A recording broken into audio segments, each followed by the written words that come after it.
meeting. It will be midday. You'll have your lunch, and then you can have a coffee, and then you resume with the rest of the day. Yeah, definitely, definitely. That's a good approach because having your meetings scattered over the dates, let's say it could be very easily as a distraction because you may start something a task quite heavy and then you're gonna have an interruption and it's just a mess. Yep. It's just a mess. Anyway, thank you again. I attended that conference. That was back in what? It was basically about entrepreneurship for Black Black history, something like that.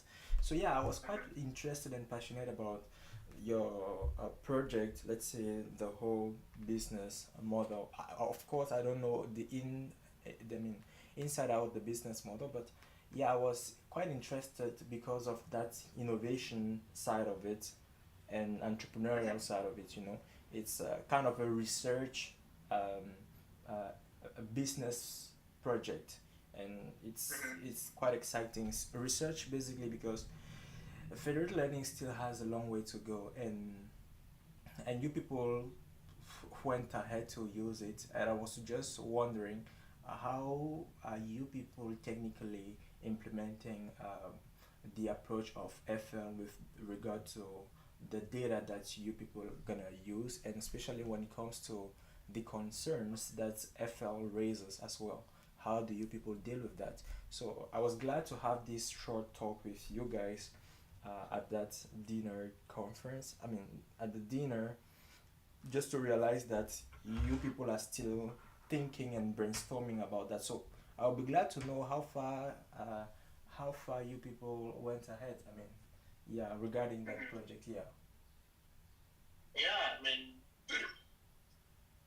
so I guess the stuff we're working on is like it's I would call it the sort of problem that's federated learning is trying to solve, right? So we have, I don't know if you remember the business that we're doing, like if you remember, so we're dealing with nursing homes and like senior care, Mm-hmm. and our structure is that we have many senior homes distributed in different places. Each of these have silos of data, Yeah. and the data is private to them, right?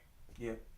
And we want a way to use this data efficiently, but also while maintaining privacy Mm-hmm. across all the facilities. And yeah, basically the framework, the whole ethos of federated learning is that Yeah. Yeah. Yeah. we can have instead of moving data between silos, we can actually just have a shared model that is like Mm-hmm. which are shared across different organizations. Yeah.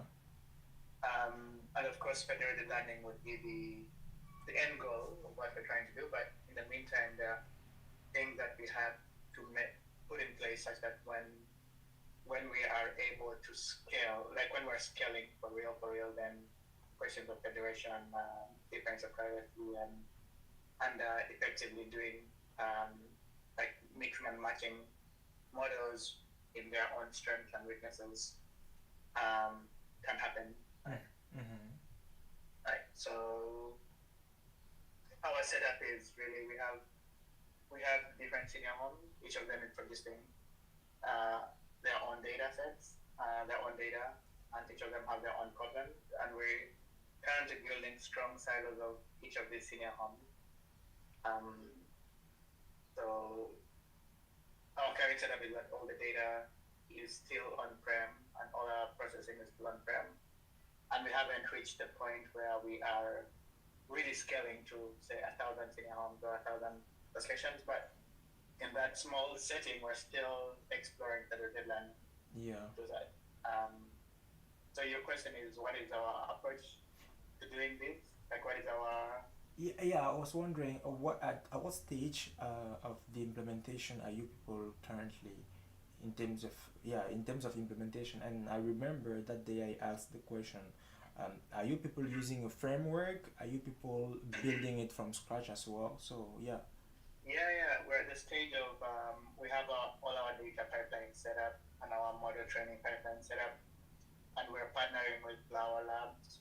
I think you know them already. Yep. I even work with them. Yeah.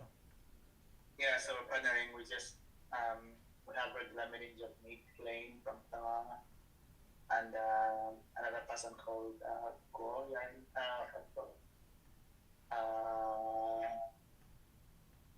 Gao, who are helping us figure out the end-to-end federated learning pipeline. How do we sort of create experiments internally that compare our current non-federated approach with the potential federated approach? Yeah. How can we share models from one facility to another and just sort of compare what does it look like if we do not do federated learning from all the data sets versus what does it look like if we sort of combine data from different facilities and fine-tune models on that. So we're still at a stage of exploration. Okay. We haven't gone full exploitation yet. Okay, I see. Yeah.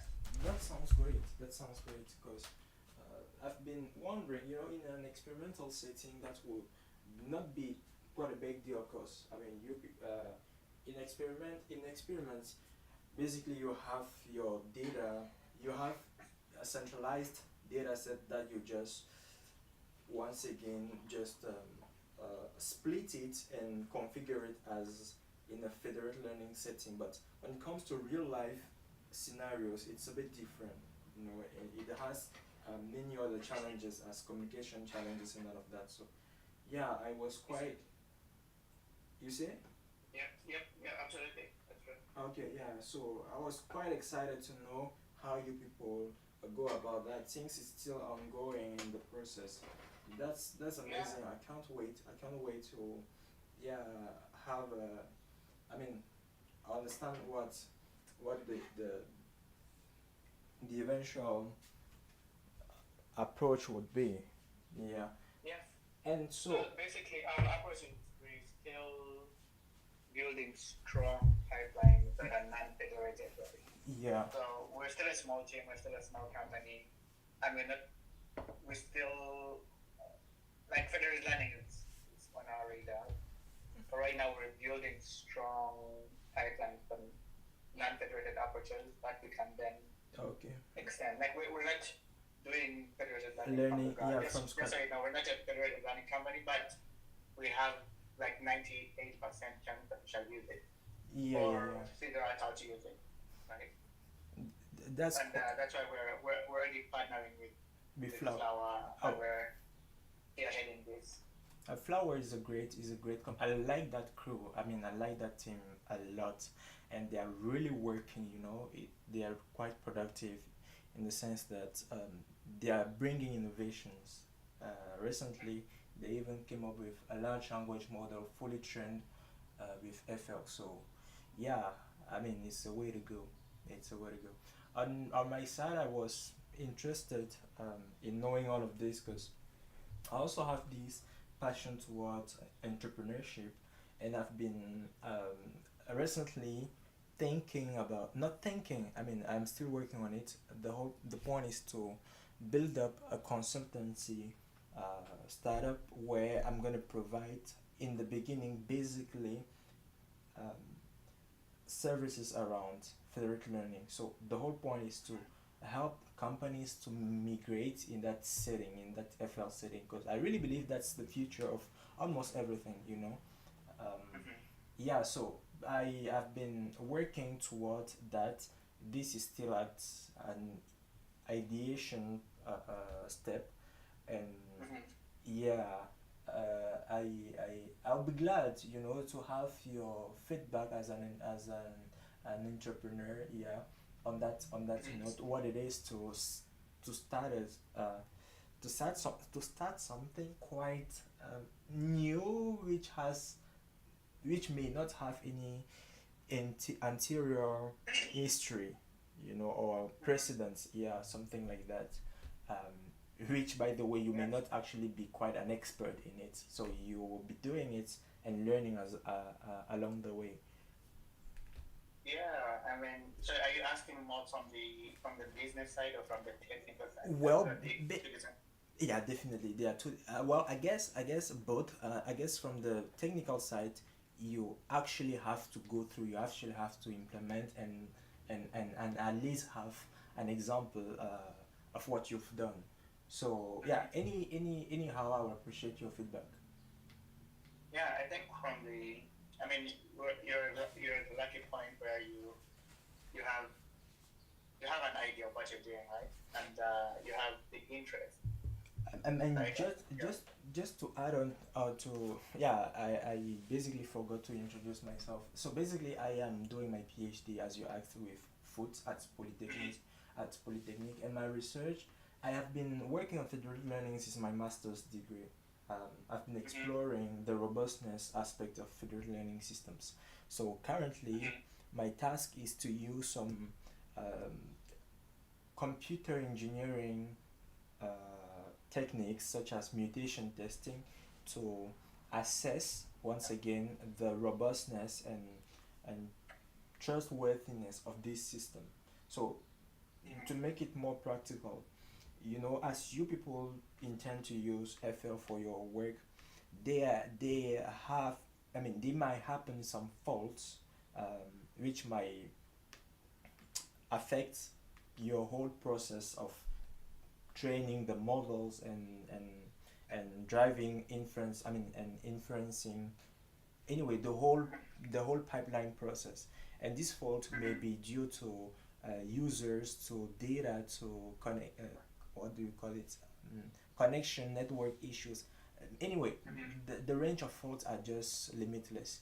And so the point of my current task, my current project I'm working on, is basically to use mutation testing approaches where you're gonna simulate these real faults which have already been, let's say, categorized some way somehow recently, and Mm-hmm. try then to see how the current state of art FL processes or frameworks react towards that, Mm-hmm. and suggest a better way to handle that. So All right. that Could you just give me an example okay, just the on one thing? exact. Just give me an example on the folds, like one fold and one mutation testing approach. Yeah, For good. example. Yeah, so for instance, a very trivial example is that you may actually set your model with a specific hyperparameters. You choose a specific learning rate, and so um, I am exploring in one of the tasks how just changing one simple, I mean, just changing the learning rate, not much, just changing a little bit the learning rate could affect the whole training process. And so that's a type of mutation, of mutation that I am working towards, which is basically specific to the model. If you change Okay. if you change a parameter after training the whole process, since many devices um, are implied in this whole training process, how is that gonna affect the overall training process? And just Right. another one which I was discovering like yesterday or so, is that let's say we have about 10 clients, your clients that you're gonna work with. We've realized that if we cancel almost all the clients to about, let's say, 80% of clients, if we delete them and train our models, we will eventually have almost the same performance of models which have been trained on all the 10 clients, and just two of them. So these little details, the whole point is how can we take that into account when we build the overall FL training processes or FL Right. systems? Yeah. So these are the mutations, and what are the folds? Oh, the Like I fault understand the mutation. The mutations are like changing the hyperparameters and precise or deleting plans. But what are the folds? precisely, the fault in this case is actually the mutation. I mean, the mutation is in this case is actually the fault, the real world fault which has happened before. So for the case of the learning rate, for instance, it was actually a PR request from a GitHub of one of these FL frameworks. So the issue was that the guy took the how do we call it? As these whole frameworks, they have starters notebook to start FL or to implement FL. So Yeah. yeah, so the guy actually just changed a little bit, like a very small amount of the learning rate, and he saw the performance of his model just dropped from what they expected to be as about 90% to about what 1 or 2%.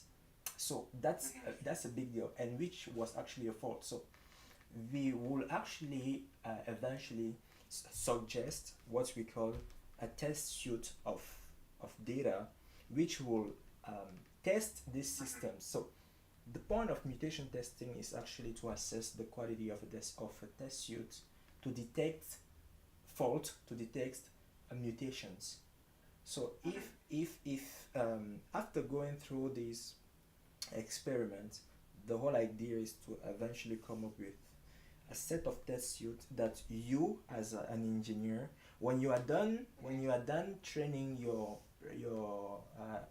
models in a FL setting and all of that, you will therefore use what I suggest you as a set of test suite to assess the quality of your system, and not only So yeah so you sort of have a strategy to ensure stable performance. yeah yeah. Yeah. So this test suite will be used to precisely detect these faults which have happened before.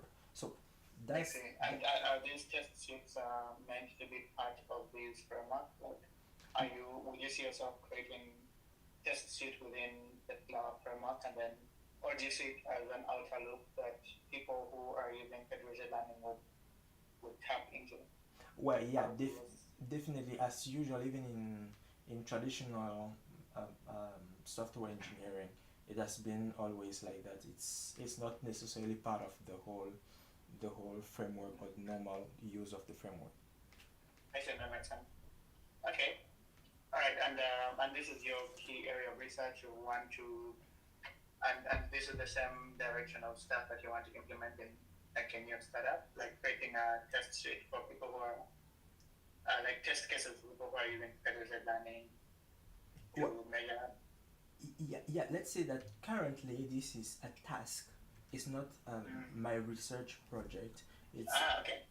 Yeah, it's a task, and of course, um, I mean, the research is basically the PhD is the PhD by article, so it's gonna be centered around this corner of trustworthiness, robustness, and all of that.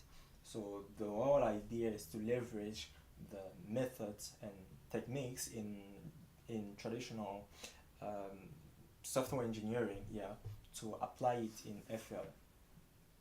Okay. Makes sense. Makes sense. Yeah. All right. So Mhm. yeah, I get it. And right now, are you looking at flower, or are there Yeah, I'm currently any working. other I'm currently working with. frameworks that you're looking at? I'm currently working with Flower. I'm currently working with Flower to implement not only Flower. I also use TensorFlow Federated to to run my experiments and all of that. And so once again, these whole idea of launching a startup, let's say tech startup in that, let's say tech consultancy business in that area, it's first and foremost to have some expertise on that topic basically, and secondly to build something, to build something and help startups. So currently, as I told you, I am at the ideation stage because um, I won't claim to have an expertise in that specific area that I just mentioned. But when it comes to implementing FL into a real life business, into a real life scenario, I am eager to um, to do that in a sense of, you know, applying something and learning how it works and something like that. I see, that makes sense. And okay, so yeah, in our case, we basically at the integration stages, you know, we have different data, different specialties, different problems, and we want to basically explore. I would say we're still in that exploration phase, Yeah. and all these options are on the table at this point, and just a question of time and uh, and putting in the work. Definitely, definitely. Anyway, I basically wanted to get in touch first for us to, yeah, basically, yeah, get in touch and learn how it, I mean, get to know how it's going, the way it's going, and anytime we can reconvey and talk about that. Yeah, yeah, absolutely, absolutely. So just tell me a little bit. Were you highly considering doing a startup in traditional learning, or is it still potential? It is actually on my mind, like for real. Now I think, which actually gets back to the question I asked you earlier, which is I will have to really be intentional about that, and in the sense of making time, specific time, to be efficient about the services that I'm gonna offer. So, for instance, let's say if I already started the company as a consultancy firm, and I heard your presentation about FL, I'll come to you and be like, well, you did great to start. I mean, to think about FL, which is quite great. And I have this portfolio of people that I help them train their learning models. I mean, models through FL settings. So I may do the same thing for you. So that's the current business model I'm thinking about, helping people to move from traditional centered um, data, let's say machine learning, yeah, centralized machine learning, to FL. And so my current challenge would be to set time for that. Not only set time for that in terms of being available for clients, but in terms of also being efficient, um, provide efficient services. Like, you got to do the work right, you know. And Yeah, yeah, absolutely. yeah, that's the point. It's still a challenge because it's basically an experimental phase. And yeah, I would like anytime, I mean, I would like to have your feedback when it comes to that space where you are in between implementing something, an idea or project, and yet you feel like I need some resources. The resources might be in terms of knowledge, in terms of expertise, yeah, and in terms of um, making time for it. Yeah, absolutely. Um, okay, so how can I help? Like, I don't know, how can I help you in this journey that you are trying to? Yeah. What would be the best use Okay. of our time moving forward? Okay. In your perspective, You say? what would be the best use of our time moving forward Okay. from your perspective? Okay. Okay. So basically, I would like to get back to you on that in the sense of writing down exactly what I'm talking about, because I told you it was basically an idea at an ideation phase. So writing down exactly, and I'll be glad to help out in what you people are building. And yeah, I'll be glad in helping out. I don't know if it's possible to partner up with the team which is already working towards that. The whole idea is currently to contribute to help and learn as well. Yeah. So we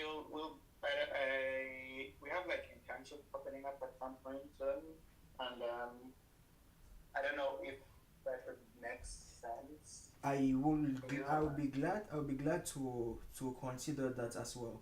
I mean, last summer I had an internship with Flower working on differential privacy, and so I'll be glad. The, okay, what I like about this or what you people are doing is that it's a building at a building stage, you know, when you have to apply this whole theoretical concept. So I would genuinely be glad to be part of that. I don't know when Yeah. the internship is going to be, but I'll be glad to have all the details and be part of that. Yeah. So we're still structuring this out, and I guess once we figure things out, with also Flower and everything, because shall be using their framework, we shall possibly have a series of more like very well defined tasks and problems that are trying to solve, and then we Definitely, can go from there. definitely. Yeah. So I just wanted to also confirm one thing. You said your supervisor would say he's working on federated learning. Not he's not working on federated learning. Mhm. His area of research is basically about trustworthy AI, and Mhm. that gap between um, how do you call it, computer engineering. So he's leveraging computer engineering method to Mhm. enhance the quality of AI AI systems. So I am working on federated learning, and other people in the lab are working on large language model, on software engineering itself, and a lot of other topics, but all under the whole point of trustworthy AI system, like computer engineering, software engineering for AI, kind of. I see. And how is it? Like, how is it? Does he have like? Because one approach is we could try to write up a small, either semi-industrial, industrial academia research related project description, for Okay. which we're already doing with other, like Milan and Ivado, but Precisely. specifically for federated learning. And if you think your supervisor would be open to that conversation, then I can I reflect with the rest of the team, and then I recently even had an offer from Ivado. From my presentation, I did a presentation at Ivado Future Numeric, something like that. And so the offer that I had was kind of not exactly federated learning, still in that scope. So just to say that this could be also a great a collaboration project with Ivado as well.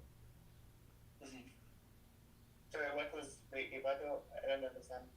Okay, so basically, they have what they call scientists in residence. Yeah. Yeah, so that program, it could be helpful not only to support the project financially, but also in terms of collaboration. That could also be a good approach to go for this Okay. work. Yeah. So did Ivado fund your scientist in resident project? You know, I actually deferred that. I cancelled that because that wasn't quite aligned with what I wanted. I wanted specifically federal learning based project, and so yeah, I cancelled that to basically focus on my research. Yeah. So if you want us to rewrite federated learning defined project, we can definitely do that. So I know that Ivado is scientist in residence program. I don't know if it's open right now. No, currently it's closed. They already closed that.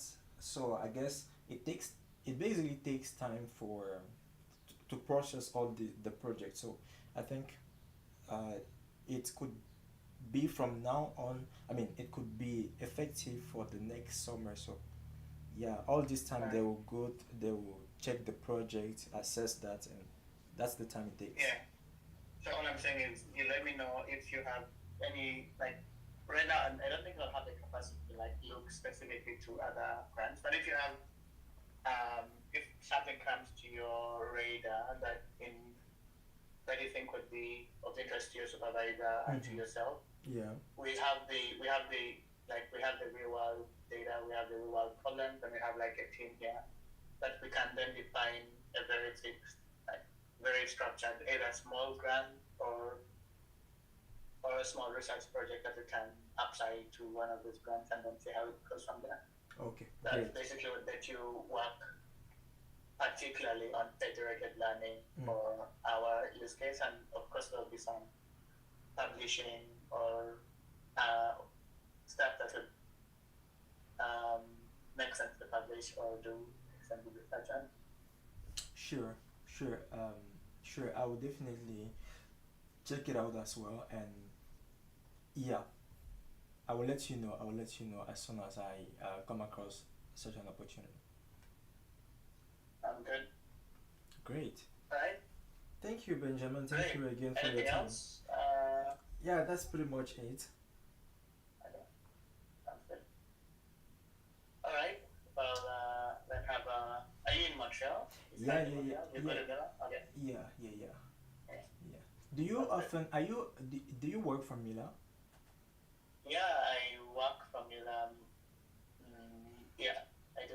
Okay, we can. I usually go there. It's true that I'm there usually on the weekends. So anyway, we can just grab some coffee around there anytime. Okay, sounds good. Sure. So, show Bombay at some point. Great. Have a good one. Have a good day. All right. Thanks. Bye bye.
Pour ce qui est des prix, je crains de ne pas être capable d'investir autant, surtout que actuellement, je n'ai pas encore le retour sur investissement, tu vois.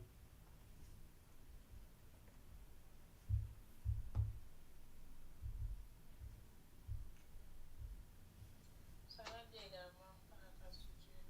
Je suis rentrée là, je suis à Montréal, chez une grande sœur là. Elle a fait l'anniversaire de son enfant demain, donc je suis encore là jusqu'à lundi. Je vais rentrer mardi.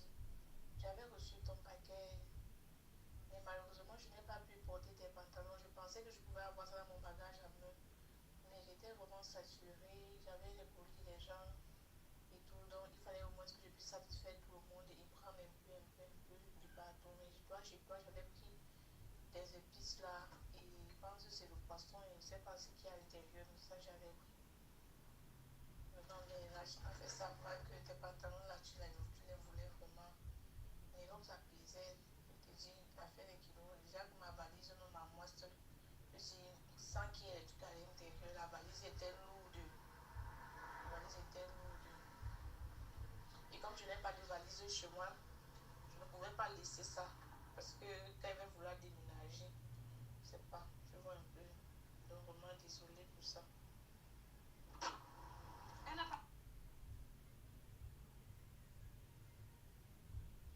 J'avais que je vous dis seulement parce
Salut David, j'espère que tu vas bien. Désolé, je préfère te faire un voice note parce que là c'est vraiment serré de mon côté. Alors, j'ai pris soin de regarder ton portfolio. Déjà, il faut le dire que tu es très professionnel, ce qui est très appréciable. Voilà. Et j'aime également ton travail. J'ai vu des modèles de vidéos, des exemples de montage. Ça se voit que tu as le sens du trend, voilà, au sens où la façon avec laquelle tu montes tes vidéos suit le rythme, la tendance actuelle en termes d'effets sonores, en termes de dynamisme dans la vidéo, et c'est très intéressant. Toutefois, j'ai actuellement pas mal de travail, ok, euh, pas mal de réalisations à faire d'un point de vue des projets que je suis en train de lancer. Mais pour ce qui est des prix, je crains de ne pas être capable.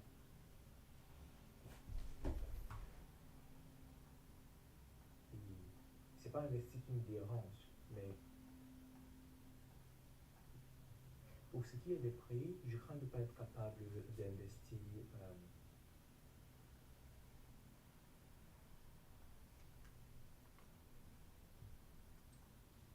Pour ce qui est des prix, je crains de ne pas être capable d'investir autant, surtout que actuellement, je n'ai pas encore le retour sur investissement, tu vois. Et c'est pas investir qui me dérange, mais quand je regarde la charge de travail que j'ai, comme quand je dis charge de travail, c'est principalement en termes du nombre de vidéos. Je crains de ne pas pouvoir travailler avec toi de façon récurrente. Je pense qu'une option qui serait envisageable serait de bosser avec toi sur des tâches. Autrement dit, si j'ai par exemple des podcasts en vue. Donc, j'ai une série de podcasts en vue. Voilà, je peux donc te contacter pour cela. Mais toutefois, je reste ouvert à des possibilités, je ne sais pas, à des offres que tu pourrais envisager pour les créateurs de contenu qui sont tout juste nouveaux dans leur, oui, dans leur production.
Là, on a un petit monster pour prendre un peu d'énergie.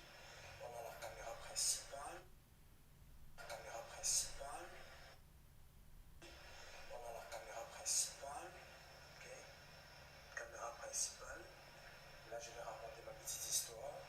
Ici, on a la caméra secondaire. Right. Ok. Et ici, on a la caméra. Ça, c'est démodé, frère.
Okay, Dr. Waku, what can we do?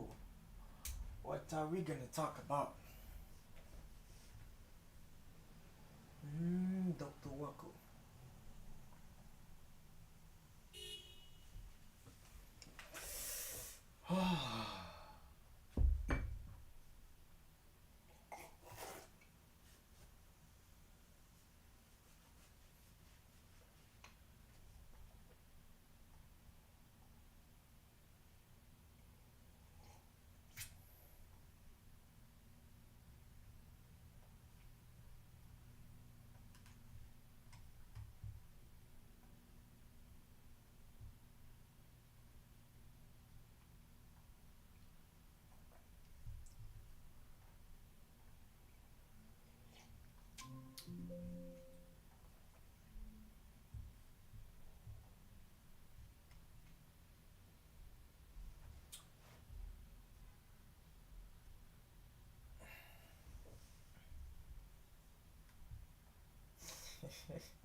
Dr. Waku.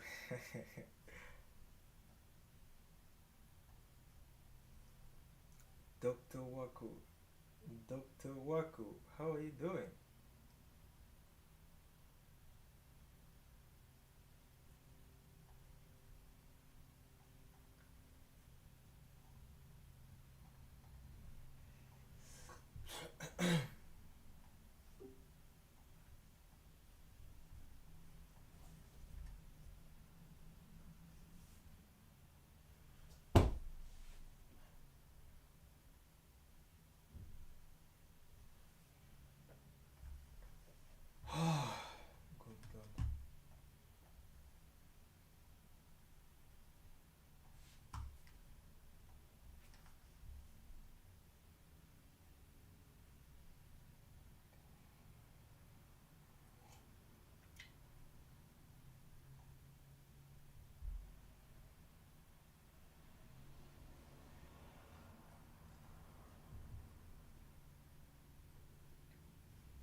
Salut Diam.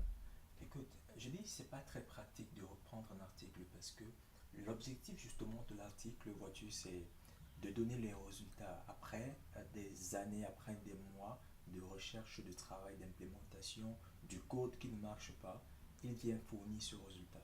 Alors, techniquement, tu veux juste profiter de ce résultat pour, voilà, avancer dans ton travail. Et bien sûr, il pourrait arriver que ton travail nécessite de reprendre un certain aspect de l'article, mais pas nécessairement tout l'article, tu vois. Et, euh, et voilà, c'est ça. Et voilà, disons qu'il y a des articles qui ont été faits dans un contexte de confidentialité où il n'est pas permis de partager le code. Pour ce cas de projet, tu verras que c'est assez compliqué d'avoir le code des auteurs. Donc, une fois de plus, tu veux tirer le maximum de ce qui a déjà été fait sans toutefois avoir à répéter la roue, à moins que ce te soit utile. À moins que voilà, cela te soit utile dans ton projet. Donc, c'est ça. Et voilà, une autre. Si, voilà, disons que, à moins que je disais tantôt, cela ne te soit utile dans ton projet. Et si justement c'est utile pour toi de réimplémenter ce qui a été fait, je te suggère donc de regarder la partie expérimentation. En général, ils présentent toujours le setting expérimental de leurs travaux. C'est-à-dire quelle machine ils ont utilisé, quel nombre d'ordinateurs, quel système, quel framework. Ils présentent très souvent le setting expérimental. Et tu te bases donc de cela pour implémenter. Côté code, côté euh, algorithmique, malheureusement, ils ne peuvent pas le mettre. Mais toutefois, quand il y a une méthode qui a été créée, une nouvelle approche, ils vont te présenter l'algorithme dans le papier. Généralement, ce sera en index, ce sera en bas du papier. Et si, et disons que le journal en question, des fois, le journal en question réduit le nombre de pages, ce qui fait qu'il présente généralement une extension du papier. Et il faudra une fois de plus vérifier cela ou chercher cela sur Internet. Donc voilà les différentes approches que tu pourrais utiliser. Euh, Bien sûr, si tu es supervisé par des professeurs, il faut les faire comprendre que c'est un challenge que tu rencontres. En général, les enseignants, ils se comprennent entre eux, ils connaissent très bien comment faire face à ce genre de situation. Et ils pourront te donner leur point de vue pour te dire, écoute, c'est pas utile pour toi de réimplémenter ce qui a déjà été fait. Base-toi des résultats, va directement droit au but, bâtis ce que tu as bâti et puis voilà, avance dans ton projet, tout simplement. Salut Diam. Écoute, je dis c'est pas très pratique de...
Hello, hello.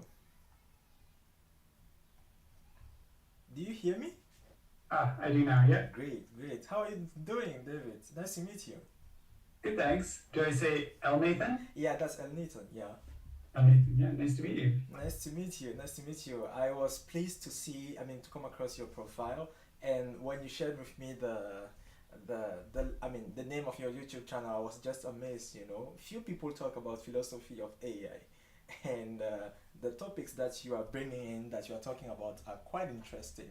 So yeah, basically, as I let you know, I'm doing my studies at Poly. Yeah, I'm doing my PhD there, and my research is basically around federated learning. And yeah, I'm also associated with Mila, although I don't go there very often. So yeah, when I came across your profile, I was like, I have to talk with this man. I have a lot of things to learn from him. How is he manages his time, the YouTube channel, and I can see that the editing of your videos are very intentional, and it takes a lot of time. So yeah, that's all. I couldn't wait to meet with you and learn more about you. Oh, fantastic! And thank you for messaging me and everything. It's great to see someone else at Mila also doing the YouTube thing. I feel like most people are heads down on their research. You know, right? You know. Yeah. Yeah. But I can tell you right away, I don't have time to edit my videos. I hire an editor because I did the first few and it takes like 6 hours per video or more, right? So it's like, I know, right? I know, definitely. So yeah, I noticed. How long have you been in Montreal or at Mila? I just joined. Like, I'm actually still in Calgary, but I'm moving to Montreal next week. Okay. And yeah, July 1st is my official start date.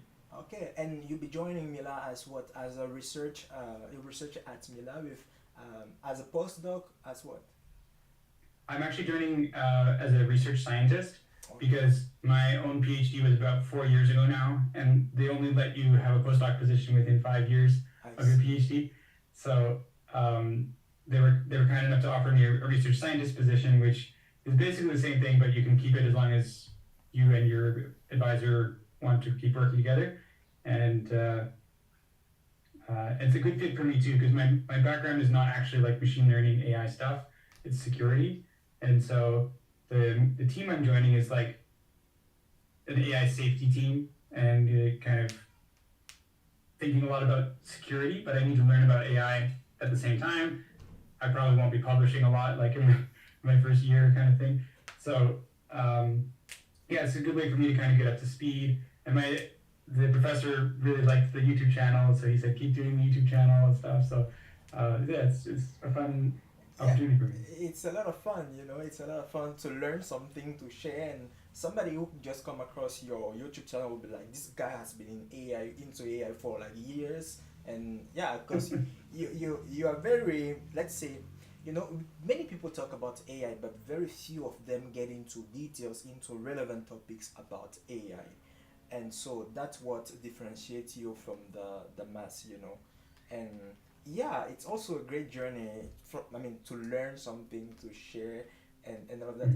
But I'm interested, what have you been busy at with, so far, for this gap of 4 years? Were you a teaching assistant somewhere? What were you busy at?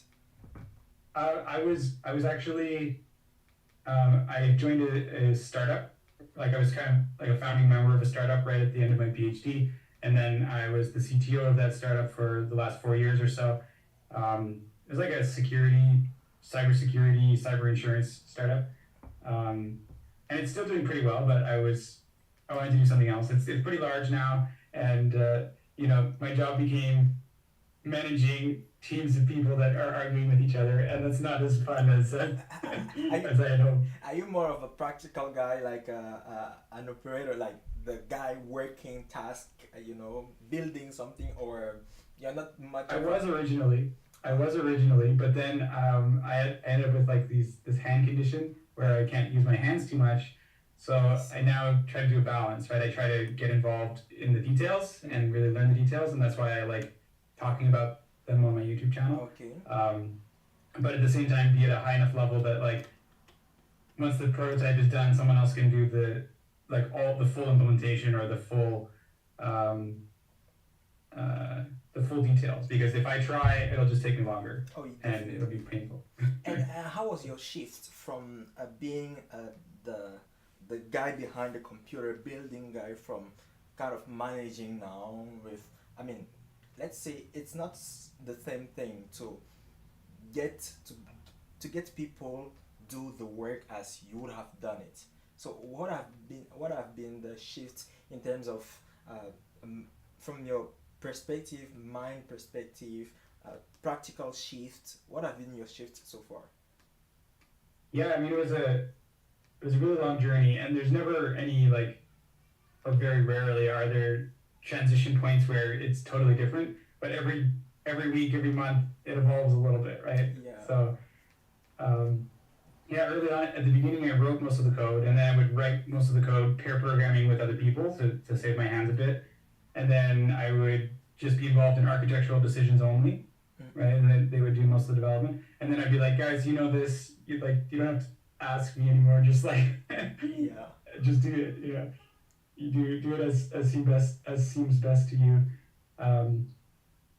and then there's also the managing up aspect, right? Like you have to understand the politics enough to, if you want to get something done, you have to gather some evidence, get people on board, make a good argument for, especially if it involves spending money, right? Like, why should we invest in this tool? Why should we hire this additional skill set, this additional person to work on this project? Sometimes the politics were really intense. I didn't like that aspect of it that much, but I did like having at least a small team, right? Because then there's more going on than you could ever do at once, right? So it's like, oh, you keep track of 3-4 different things. You can delegate when you know someone else can definitely take care of it, and but you can involve yourself when the right answer isn't obvious, Yeah. So. Being from a technical background, we tend to have that difficulties of delegation. It's not quite easy as it seemed to be. Well, you can handle this. I can delegate. It's not quite easy. How did you have to learn actually from other people to do all these management tasks that were assigned to you, or you just went ahead and learned it the hard way, along the way? In some ways I was playing on easy mode because most of the people on my team I had already worked with in the past, like in my PhD, or I already had strong connections with people, right? So early on, I could more or less trust people to do things. And actually, like the most technical team, or the team that had the biggest challenge to implement, I was really good friends with the team lead there. So he would just ask me, he would pull me into things, and that would happen regularly. But that's how it kind of stopped after a while, right? Was he stopped and needed to pull me in. And after a while, I was like, hey, I haven't heard from you in like 2 weeks. What's happening? And he's like, David, you succeeded in your job. We don't need to call on you anymore. This is a good thing. I see. So sometimes it just sneaks up on you. Yeah. I see. Interesting. My initial question would actually be, why entrepreneurship right after your PhD? I mean, you had several possibilities. Why joining a startup? What interested you into that, and why don't you have that fuel anymore?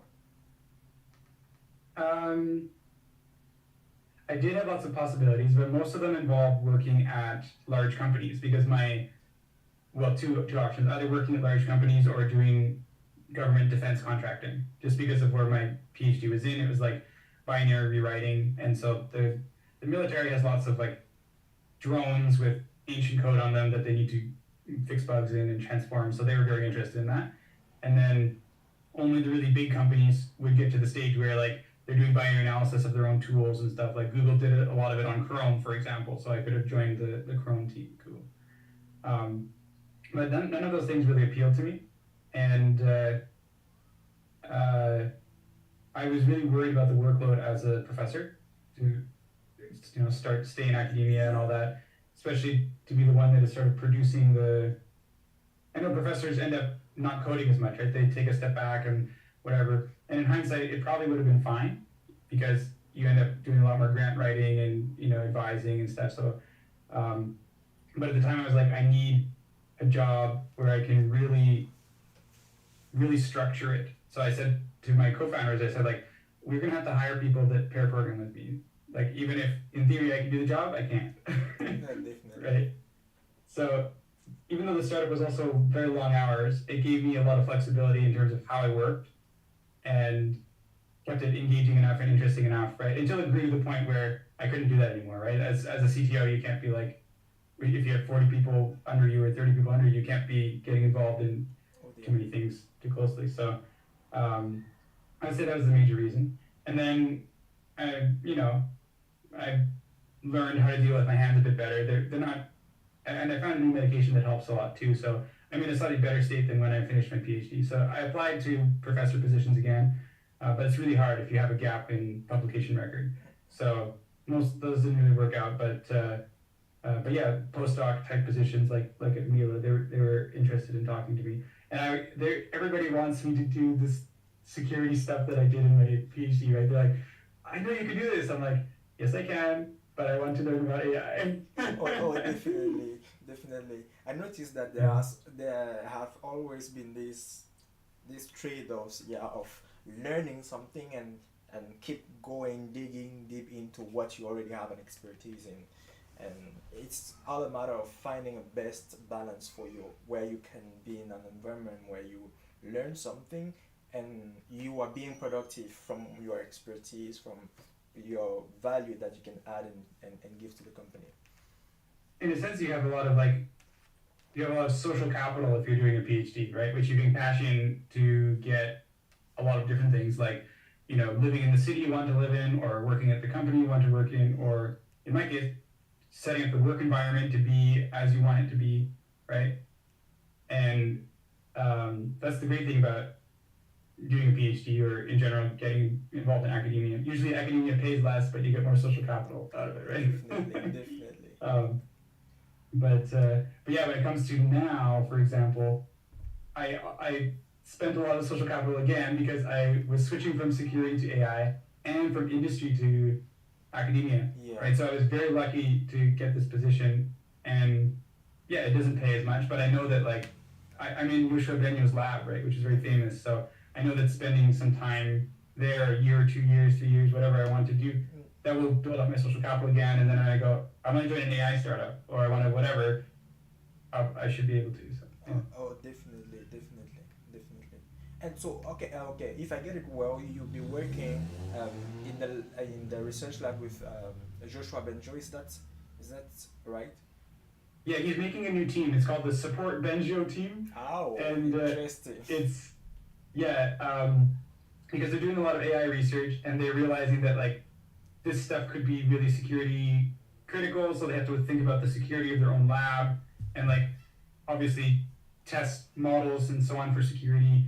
And, you know, Joshua told me that, like, hey, we may not publish that much because it might be in the form of, like, closed papers to government so that you can advise them what to do and stuff like that.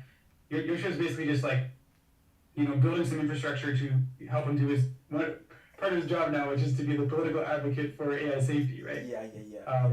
And so he just needs people with different expertise, and they're just all going on this, like, Support Benjo team, and I'm one of the, I don't know if he's hired more, but I'm one of the security people for that. So. Oh, interesting. That sounds really exciting because he's currently more engaged into governmental policies and AI safety related projects. And yeah, from what you just said, you know, I've had this conception that people care, I won't say less, but the security aspect of AI tend to lag behind the trend, you know. Very few people follow up intentionally on that aspect. So you being into that sphere, what is your thought? What are your thoughts about that?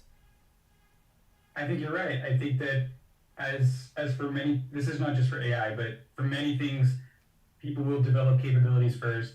They will treat security as an afterthought.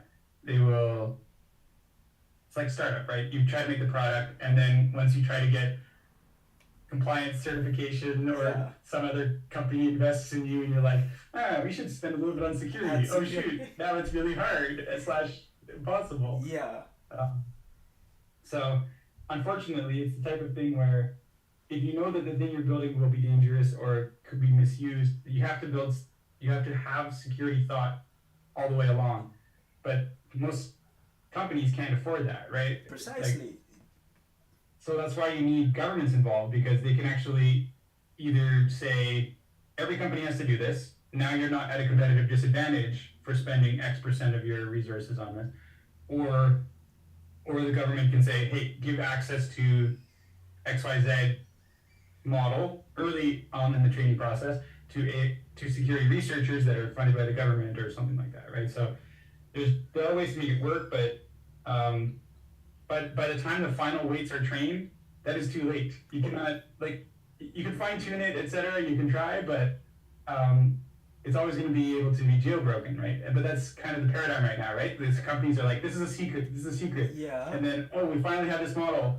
And even if they go to Biden's testing infrastructure or whatever, and then they get it certified as all good, there's very little you can actually do at that stage.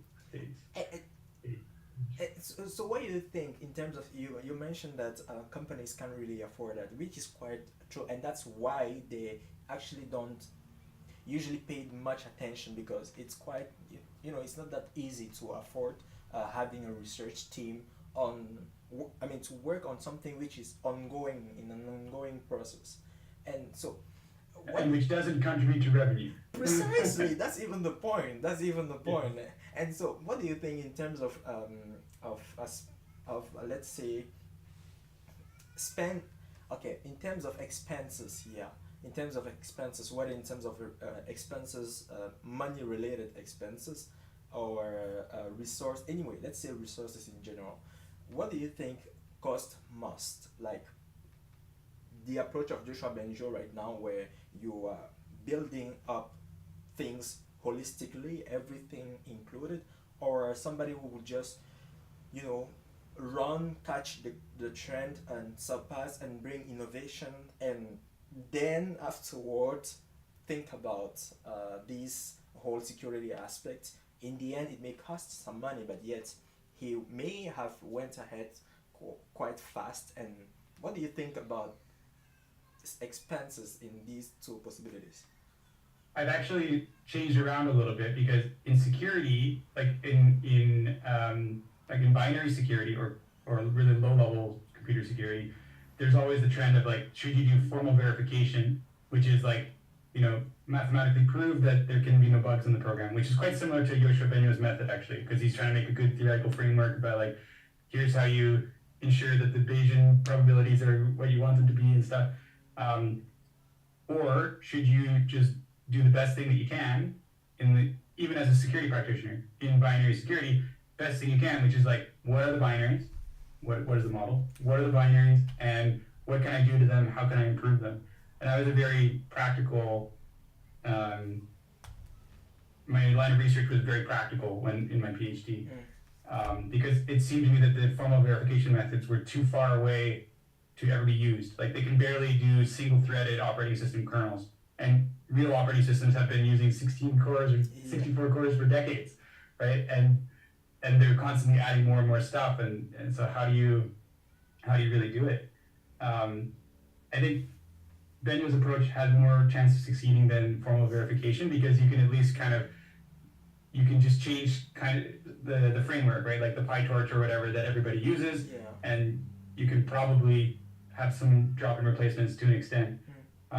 Whereas for formal verification, you would have to recreate all the compilers that existed to generate code. So,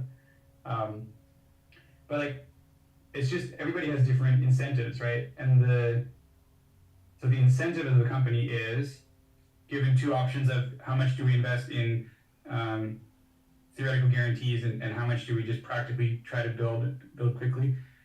There's no advantage to them to doing the former, right? Unless regulation requires it, unless they know that the resources that they spend here are not going to slow down their other investments, Yeah.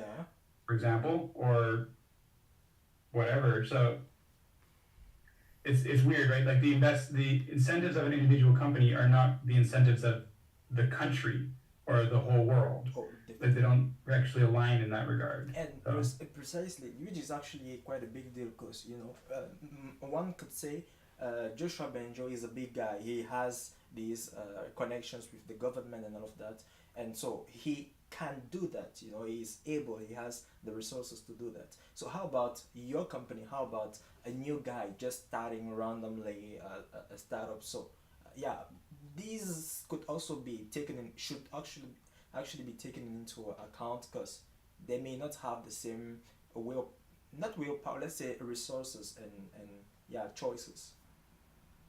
yeah, and the reality is that right now it's not that dangerous for an AI startup to start doing stuff, even if they're using foundation models and things like that. Okay. But as computing power gets stronger, modeling techniques become better, you get to a point where like the set of people doing potentially dangerous things keeps growing, Yeah, and definitely. eventually it's to the point where like, okay, as a government or as a concerned citizen, you have to worry about like what 100,000 different groups are doing. And okay, you can try to limit their access to compute power. That's a great idea.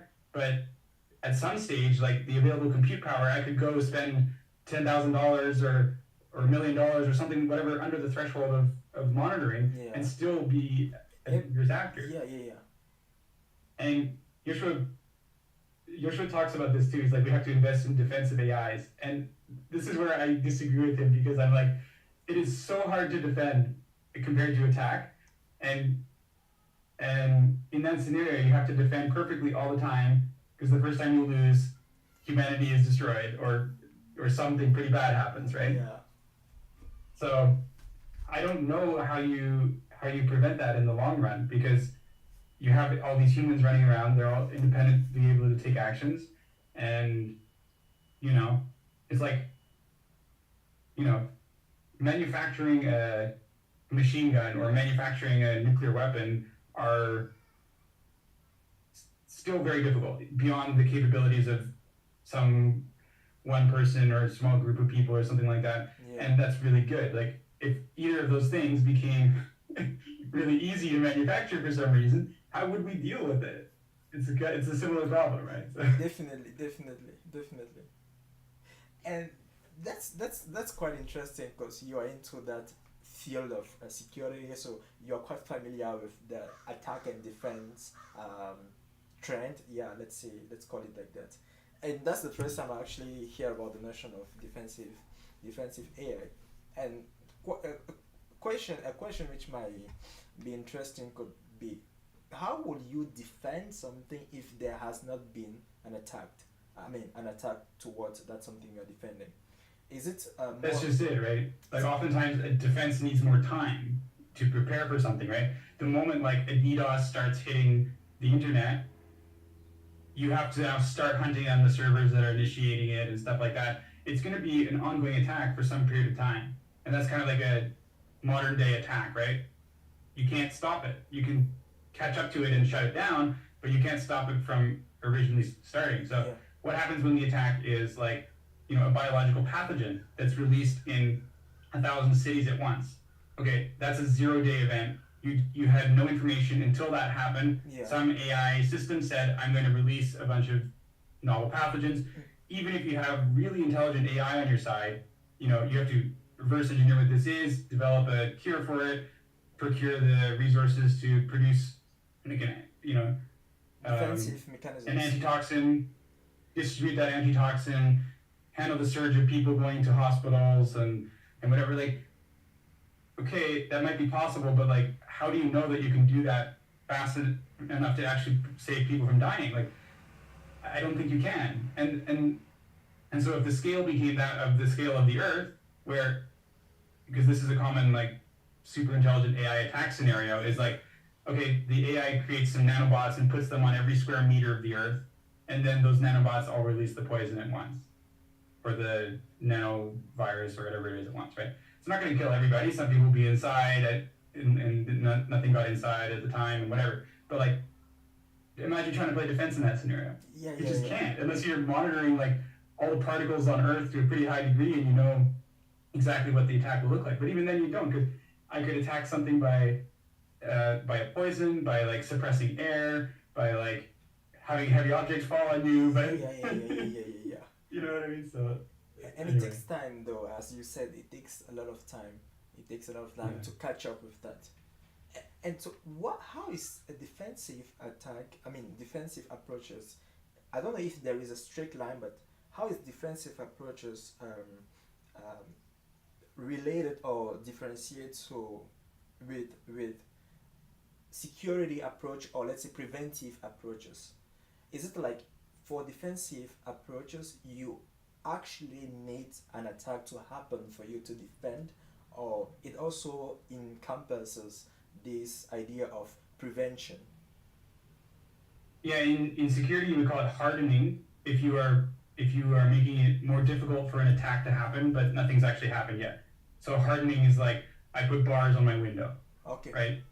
No attacks happening, you have plenty of time, you just do something that you think will make it harder for an attack to happen, but you have to have some idea of the attack vectors. I know that someone could come in my window, that's why I put the bars there. Okay. But like, you know, if you don't really know what the attack vectors are, or if there are so many, because you can literally control molecules, or you can control people, or you can control money, you know, like Yeah. it's quite difficult to harden. And then the other way is mitigation, right? Once something has happened, okay, how do you shut it down? How do you, how do you mitigate some of the fallout from that attack? Interesting. So basically, like, I think everyone is thinking, oh, we'll just mitigate. And I'm like, you can't, because by the time you mitigate, everybody's dead. and yet you also can't harden, because the whole world is the attacker's playground. They have so many attack vectors. And okay, maybe if you have a very good AI on your side, you can start to enumerate those attack vectors, you can start to figure out what's going on. But I don't think you can actually harden those without putting restrictions on every single human on Earth, right? Like, you can't do these types of actions, you can't do those types of actions. And what we have for now, up till now, the way we restrict humans' actions is we put laws in place, Okay. and the state punishes certain actions, and that's fine if you can survive one or more bad instances of the bad thing happening, right? Like, okay, murder is against the law, okay? If someone actually murders someone else, society survives. Yeah. But the problem here is, like, you can't just use a law to ban someone from making super crazy AI weapons, because the first time that happens, everyone's dead. Precisely. That's actually the big Right. deal. So you need really strict, if you want to go this route, you need really strict controls on people, like literally mind control, or like, invasive monitoring or something like that, so you can tell that they are embarking on the path of creating an AI weapon before they actually do, because you can't survive the consequences. And like, I don't think people have thought that through, right? Like, oh, we'll just do this. Okay, are you willing to accept a bunch of nanobots in your head that can put you to sleep if they think that you're making something dangerous? That's the question. That's the question. Well, maybe, but probably not what you're thinking of, right? Well, I think that kind of people who are said that will need to, or let's say have to work with, our guy Elon Musk, and so yeah, that would be a lot of fun. We can go up like this. We can go. I am quite passionate with these kind of conversations, and this will be this can just go the whole day. Yeah, and as I told you, I was interested. I came across your profile, especially when I went through your links on your YouTube channels and your link tree. Yeah, I explored the topics that you go through, and especially the philosophy of AI, as I mentioned earlier. What are you interested into that specifically? And as I speak with you, I can notice that you really pay attention to these things that people may not directly see it, And so why are you basically interested into that sphere of AI? like why go into AI at all, or like Not why go into AI at all. Why are you interested or passionate about these aspects of unseen aspect of AI? I guess it also has to do with your background of security, which will definitely make sense. But where do you see? Okay, I'm struggling to put it. Okay, let's say, do you have any possible vision of what it will look like if we as you included don't pay attention on this security, or let's say philosophical thoughts of AI? I don't know if you I think yeah. I think I kind of get your question. Like, I think there's already really severe consequences from people not thinking about the philosophy of AI, including like vast majority of people not really understanding what AI is, not having enough of a mental framework to reason about, could this be possible in the future? So they're just scared of it because, if you don't understand to some degree what it is, then for all you know, like AI could replace your brain tomorrow and you wouldn't know if, or whatever, right? Like literally come inside you and replace the molecules. But right now, we know that that's not possible right now as people that understand how AI is working. But like there's this, I made this one video about how essentially how medical nanobots could go into your body and operate more efficiently than white blood cells. Maybe they could be programmed so like as soon as a pathogen is discovered, you just go boop, boop, you download the update, and then now your body can defend that almost perfectly, right? So it's kind of just a sci-fi thing, but for some reason YouTube is pushing it to a new audience, and everybody is saying, I don't want this in my body. When did I agree to this? Take it out. And I'm like, guys, first of all, I'm not saying it's in your body now. This is future. Yeah. Also, like, it's for your benefit, and also, yeah, you could probably not get it even if everyone else around you had it and stuff like that, but that's not the point of this. This is like, if you understand medical, or if you understand nanobots enough, you can reason about how they could impact your body. But yeah, that video is too technical for the audience that is currently seeing it, which they need to just learn that, like, robots are getting smaller, but they can't teleport. Yeah. That kind of thing. So is that really your motivation? The idea of incentivizing people around what could possibly happen in the future, is that the core motivation of you spending time on making these videos and alerting people around this unseen aspect of AI?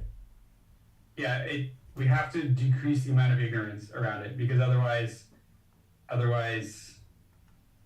we'll get like societal level conflicts, right? Like disrupted elections, or like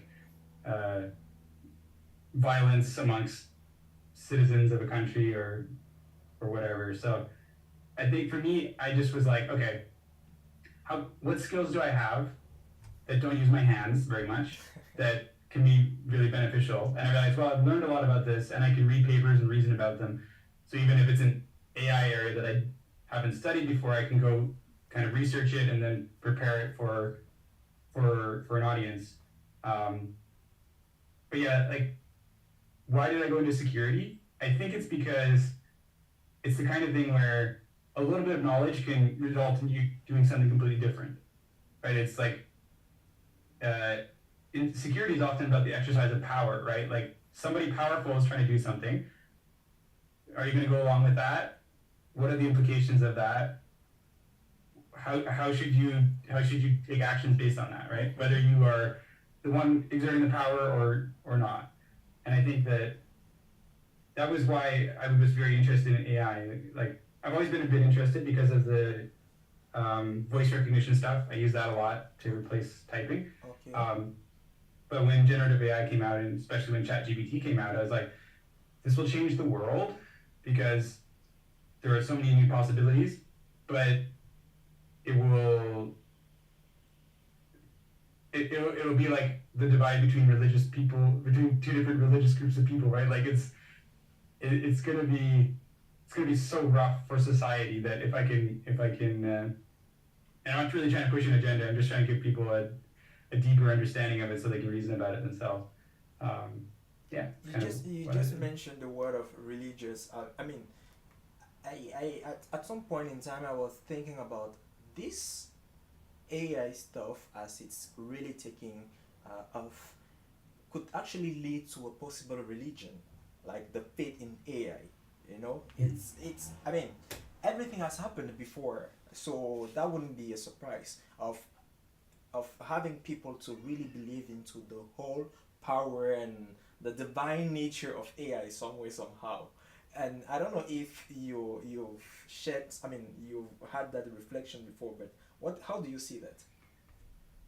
Well, there's different levels of like religious conviction, right? Like you have Scientologists or people that believe in science kind of as a religion, Yeah. and they would call themselves atheists, but they would believe pretty strongly that like the scientific method, if something followed the scientific method, they would just take it as true because that's what they believe.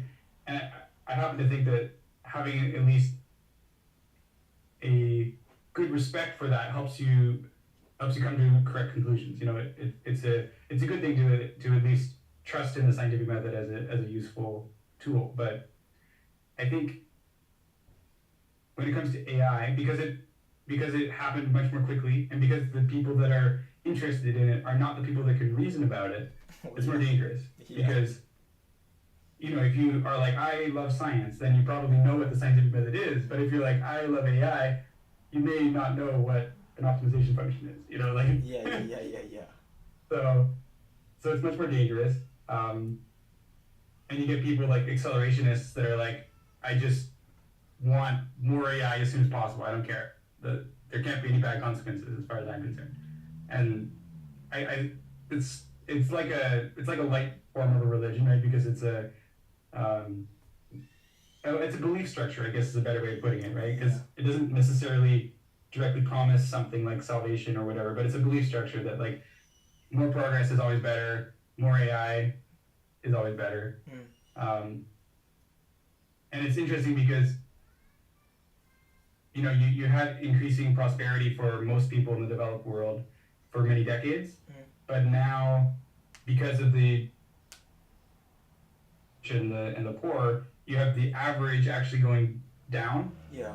For many societies like the United States. I don't know about Canada. So with that, what happens there is you get a bunch of people who in the past were like, progress is good because quality of life's getting better. Yeah. But now they've actually seen quality of life get worse. So they don't really believe progress is good anymore. And so when you get someone saying, whoa, super, super fast progress is super, super good, they push against it a lot. So it actually kind of feeds into the existing societal divides as well in like disparity of wealth and political disparities and whatnot. So yeah, it's not good. Interesting. As I told you, I am kind of following your path, and especially when it comes to incentivizing people around this whole technology. I think we all as researchers, we have our task to do that direction. We can't just be building things and not helping other people to understand what's going on. And so in that same direction, I've also been sharing a bit about AI and research, specifically in French. I'm a French speaker, and you may notice that in my unperfect English. So yeah, I've been sharing a bit about AI, and I also had recently this idea of speaking with people, especially from, let's say, academics, or let's say researchers in AI, things like that, and just to have their feedbacks. I am yet to implement that in the form of podcast, so I can't actually wait to have you in Montreal, and have a deep discussion about these whole topics. But yeah, so far that has been my interest, to really help other people to understand the ins and outs of what we are doing, what this AI things are all about, and that will also be beneficial for them to take that as input, or let's say into consideration in choosing what they're gonna do as AI related decisions also. So yeah, basically I'm busy currently with my, how will I say it, my research in my PhD, which is definitely not an easy thing. What year are you in, by the way, for your PhD? I am starting my second year. Okay. Yeah, I'm starting my second year at Poly, and I'm working basically on the trustworthy and robustness aspect of federated learning. So the whole idea is to see how we can make the AI system, and specifically federated learning. I don't know if you're familiar with that, but federated learning is that idea of bypassing the centralized approach of machine learning. So the whole point is to train models but without collecting them. Instead of collecting data into a one silo, a one place data center, what we do is we initialize model, the same model that we share, and they just send back the weights to us, and we aggregate them, and then we obtain the model. So that's the whole point. And now it also comes with its challenges and all of that. So the point is of this project is to make sure that these systems are robust, and of course come up with some solutions for that robustness issues or challenges. That's what my current project is about. So in my part time, I'm interested into this scientific communication things, which I believe I have a lot to learn from you. How to communicate about technical things, but into easy ways such that somebody will easily understand. So yeah, I actually can't wait to have you around and in Montreal, and get to learn, your different techniques and approaches in efficient scientific communication. Yeah. Yeah, I'd love to hang out when I'm there as well. I think I was very lucky because I've spent a lot of time doing like scientific communication, right? Like even just answering forum posts, like Stack Overflow equivalent, but it was before Stack Overflow. Oh, really? and going on bulletin boards and answering questions. I did that for like 8 years or something like that, even before university. And then because I had that head start, people would always come to me with questions in university, right? So even before I was a TA, I would be kind of explaining things and figuring out how detailed should I be in this case and whatever.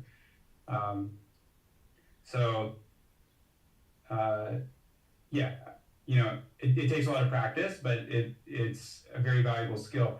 The hard part about YouTube is you can't see the audience. So you have to have an idea of what your target audience is and how much they know, because then YouTube will keep giving you more and more of those types of people. So like for me, when I'm explaining something, I actually rely pretty heavily on like, is the eye contact good? Are they nodding? Do they look confused?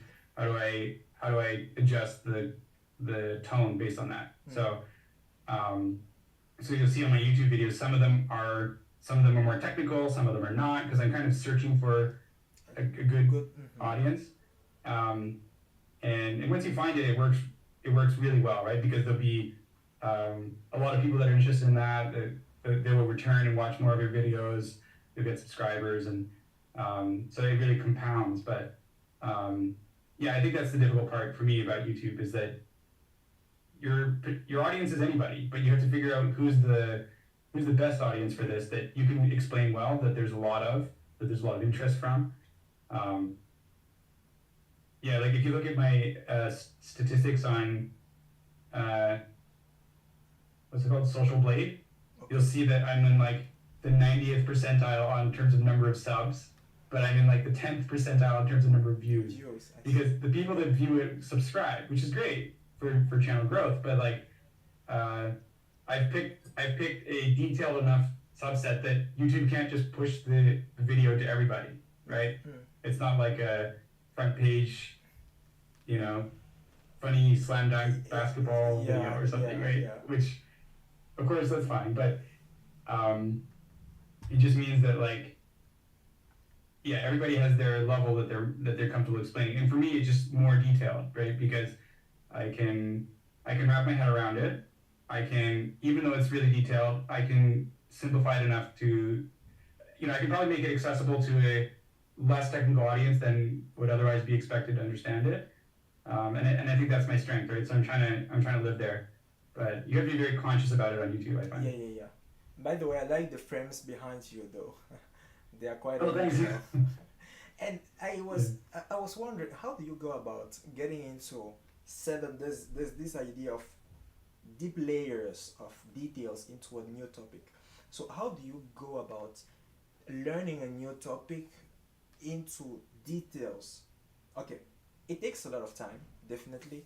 And so my point is, how do you let's say throughout the years, have you found any approach of getting the most of a new topic and really getting into details about that and grasping the main concept and useful, which is more important, useful concepts about that topic? Yeah, I mean, as a PhD student, you get a lot of experience at that after a while. And for many PhD students, at least in like systems where I came from, the majority of their papers are published in like the last year or sometimes the last 2 years because they've just gotten good enough at like absorbing information, running experiments, explaining that in forms of writing. So yeah, I think you get a lot of practice at it. For me, there's kind of like background reading, which I don't have a particular target in mind. It's just like what catches my interest and keep reading about that. And then there's like very specific reading. So when I make a video, I usually start more general, and that has layers too. First, I'll just read like pop sci articles, and then I'll chase down, a paper or two, or like a more detailed blog post about something or whatever, and I kind of go into layers there. Then when I think I found something interesting, I formulate the question, the title, and then I pursue the research that will answer that question. Usually I would have found some of it, but there'll be more that I need to do to like answer that specific question. So yeah. I see.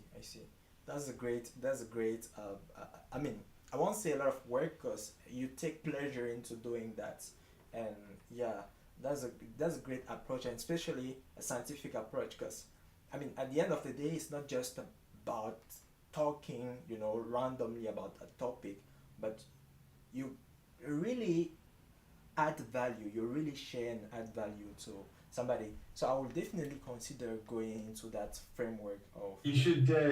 I don't know if you've taken like YouTube courses and that kind of thing, but there's a lot of knowledge out there already on like how you make good videos. So I took a YouTuber course called PTYA, the Part-Time YouTuber Academy.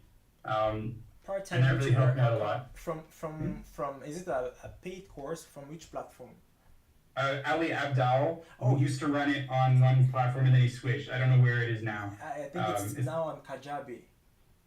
Yes, that's right. I think he moved it to Kajabi. Yeah. Anyway, it used to be $2,000 and it was a live cohort, so that you would go and join live video calls. Now it's $1,000, but it's not live. So I think it's less, it doesn't, you need intrinsic motivation to go through all the videos and learn learn it all. Whereas before you could just show up for the lectures and it was more like a class. But I just wanted to show you this, which is the script for the video, the latest video that I just filmed. I see.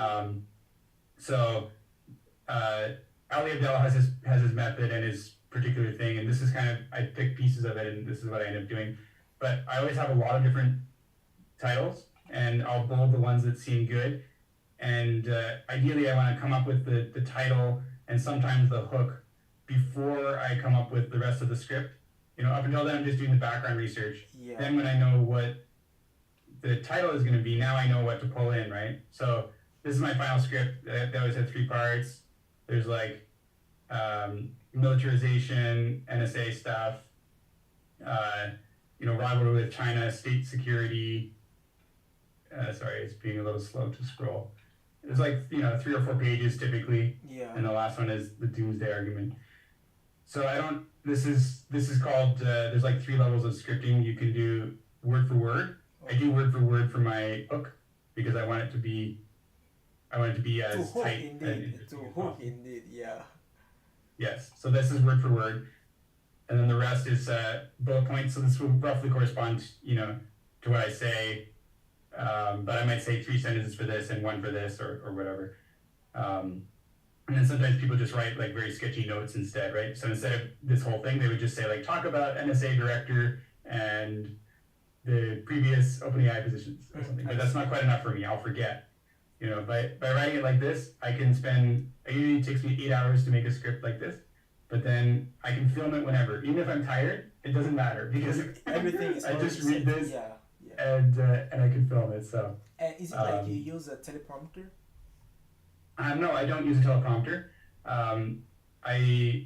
I simply I have on my screen here. I'll have those notes open, and I'll read the next bullet point or 2, and then I'll look at the camera and sorry, you're on this camera.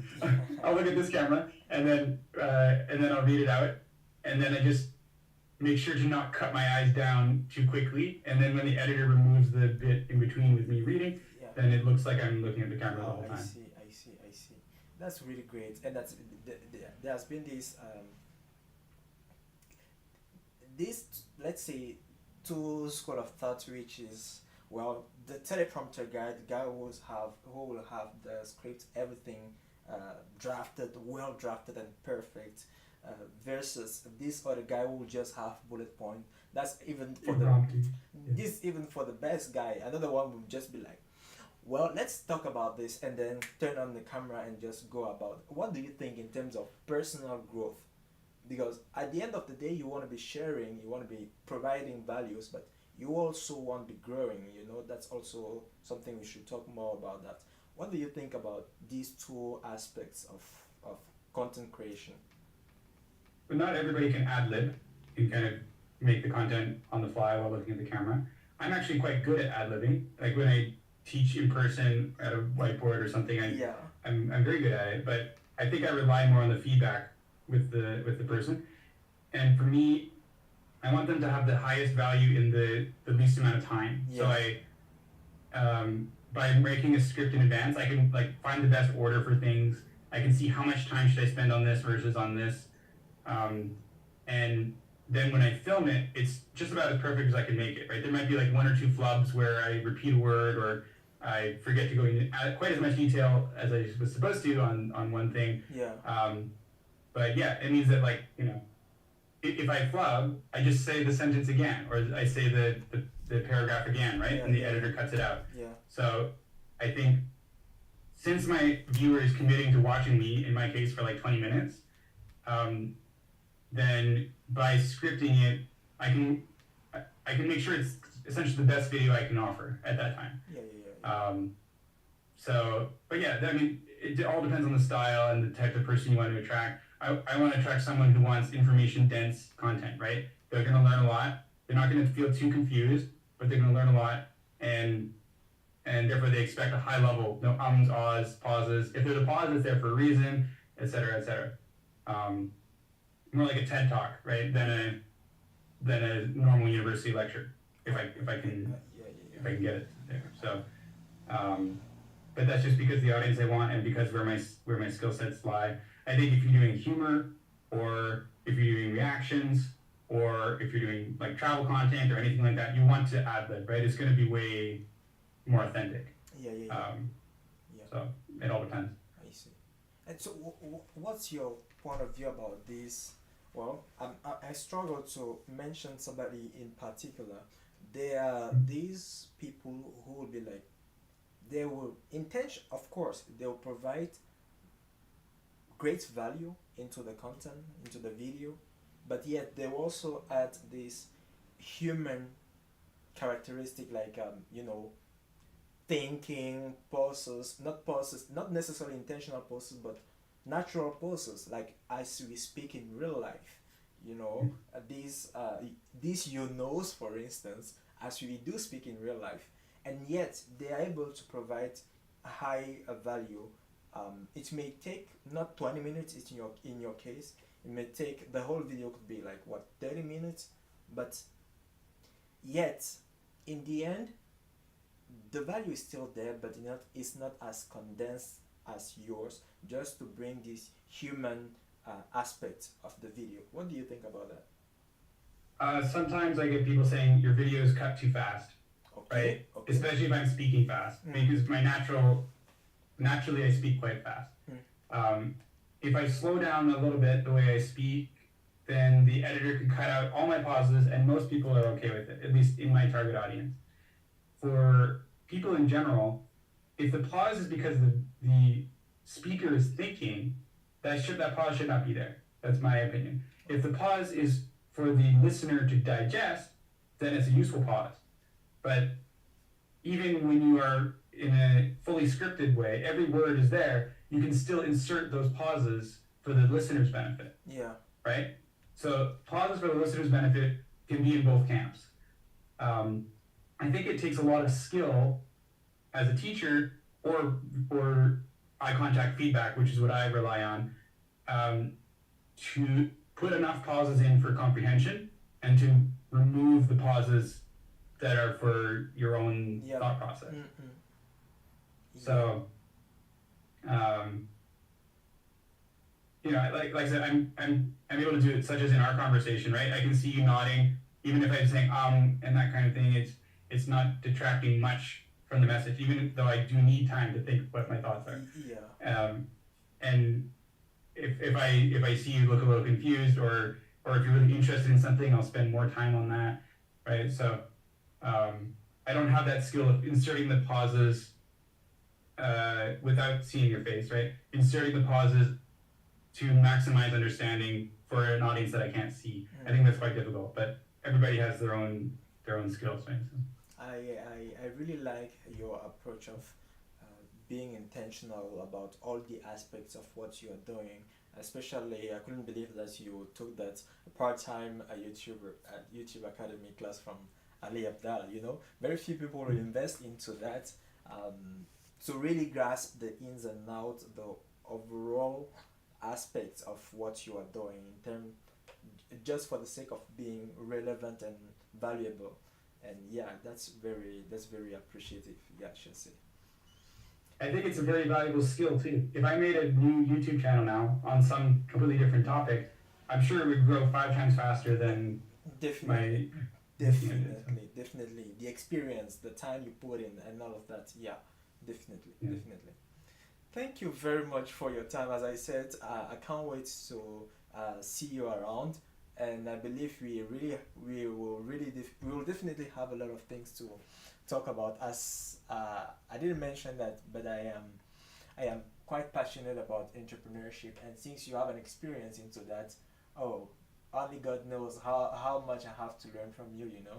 And definitely. Oh yeah, I'd love to chat more. Do you use Discord at all, by the way? If you do, this is my Discord name there. Okay. I talk with other YouTubers on a fairly regular basis. Like usually I have one call a week or that kind of thing on Discord. So I'd be happy to invite you to one of those and see if you get value from it. Definitely. I'm gonna connect now and Discord. Okay.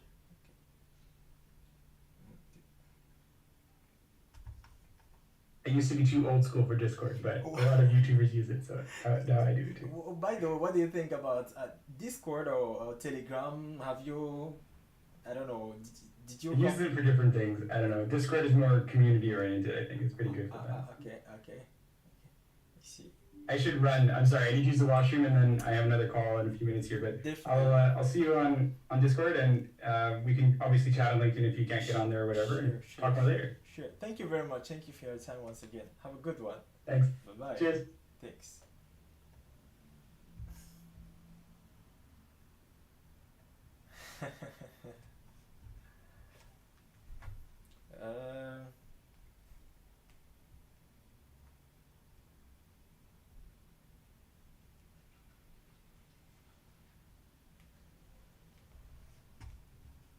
Serious self.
That's my opinion. If the pause is for the listener to digest, then it's a useful pause. But even when you are in a fully scripted way, every word is there, you can still insert those pauses for the listener's benefit. Yeah. Right? So pause for the listener's benefit can be in both camps. I think it takes a lot of skill as a teacher or for eye contact feedback, which is what I rely on, to put enough pauses in for comprehension and to remove the pauses that are for your own thought process. So, you know, like I said, I'm able to do it such as in our conversation, right? I can see you nodding, even if I'm saying and that kind of thing. It's not detracting much from the message, even though I do need time to think what my thoughts are. And if I see you look a little confused or if you're really interested in something, I'll spend more time on that, right? So I don't have that skill of inserting the pauses without seeing your face, right? Inserting the pauses.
camera, whatever it's. You are the one pouring it. If you just humble yourself and stay in one position. Okay. Toi.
CV, même si vous avez fait des stages à l'étranger, peu importe ce que vous avez fait, si cela n'entre pas exactement dans le cadre de l'opportunité dans laquelle vous voulez postuler, ne mettez tout simplement pas cela dans votre CV. C'est inutile. D'autant penseront que ça rendra le CV beaucoup plus riche, plus intéressant, mais c'est faux. C'est juste une preuve de ce que vous avez été éparpillé et vous n'êtes pas spécialisé dans un secteur. Ce sont des éléments dont vous souhaitez et au maximum. Okay? Ce sont des détails comme ça qui vous disqualifient. Parce qu'il y en aura d'autres personnes, des gens qui viennent de Chine, des gens qui viennent des États-Unis, lui qui vient des États-Unis, de Chine, et qui vont postuler à ces mêmes opportunités que vous. Ils vous diront qu'ils ont 5 années d'études exactement dans ce secteur-là, uniquement dans ce secteur. Vous n'avez pas eu l'opportunité justement de commencer depuis la licence.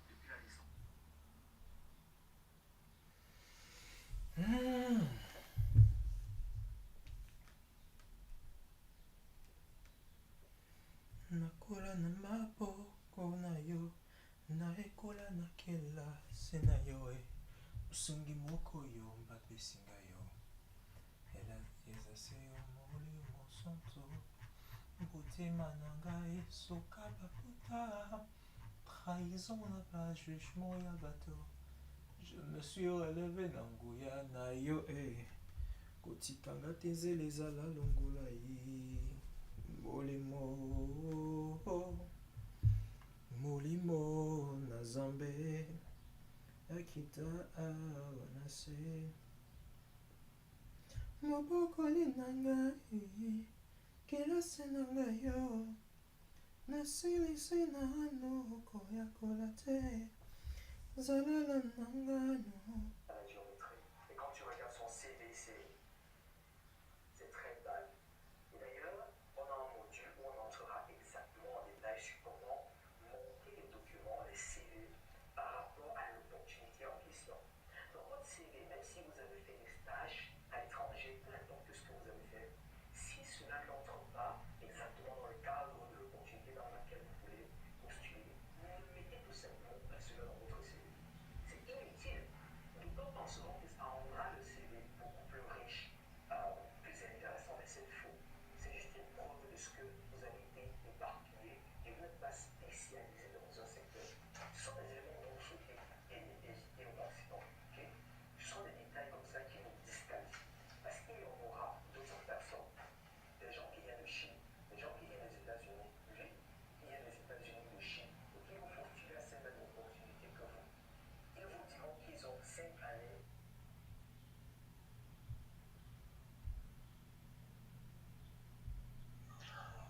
Je veux dire, le travail que tu fais, le travail que tu réalises. Donc, un peu comment dire, que ce soit dans le travail à l'université, dans tes recherches, ou la communication, mais plus du côté de la communication que tu fais pour partager ton expérience, comment tu as pu obtenir ton opportunité et tu aides les autres à le faire également. Et ce côté médiateur, ce côté réalisateur, j'aime bien cela.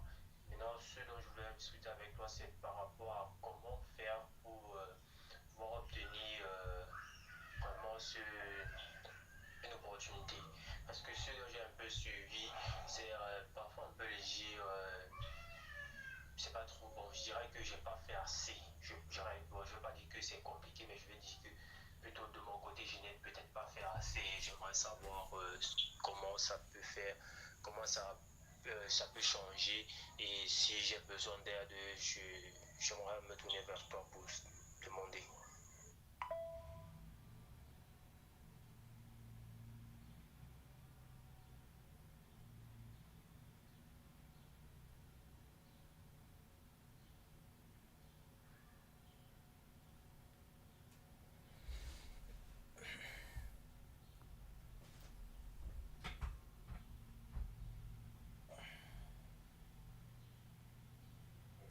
Et quand tu regardes son CV, c'est très vague. Et d'ailleurs, on a un module où on entrera exactement en détail sur comment monter les documents, les CV, par rapport à l'opportunité en question. Dans votre CV, même si vous avez fait des stages à l'étranger, peu importe ce que vous avez fait,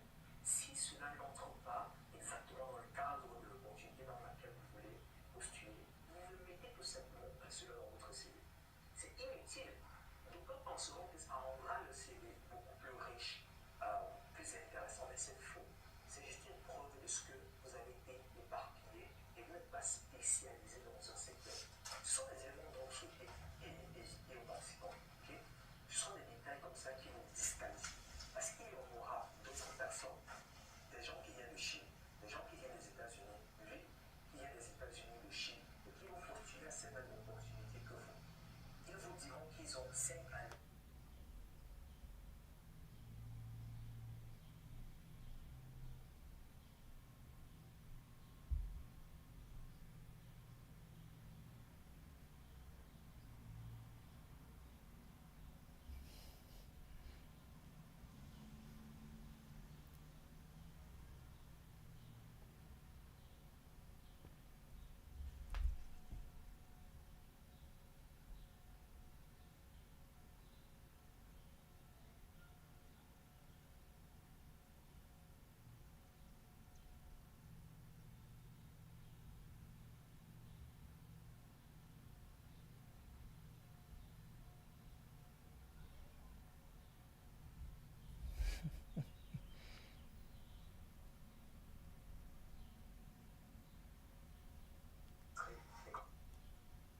À la géométrie. Et quand tu regardes son CV, c'est très bas. D'ailleurs, on a un module où on entrera exactement en détail sur comment monter les documents, les CV, par rapport à l'opportunité en question. Dans votre CV, même si vous avez fait des stages à l'étranger, peu importe ce que vous avez fait, si cela n'entre pas exactement dans le cadre de l'opportunité dans laquelle vous voulez postuler, ne mettez tout simplement pas cela dans votre CV. C'est inutile. D'autres penseront que ça rendra le CV beaucoup plus riche, plus intéressant, mais c'est faux. C'est juste une preuve de ce que vous avez été éparpillé et vous n'êtes pas spécialisé dans un secteur. Ce sont des éléments dont vous souhaitez hésiter au maximum. Okay? Ce sont des détails comme ça qui vous disqualifient. Parce qu'il y aura d'autres personnes, des gens qui viennent de Chine, des gens qui viennent des États-Unis, lui, qui vient des États-Unis, de Chine, et qui vont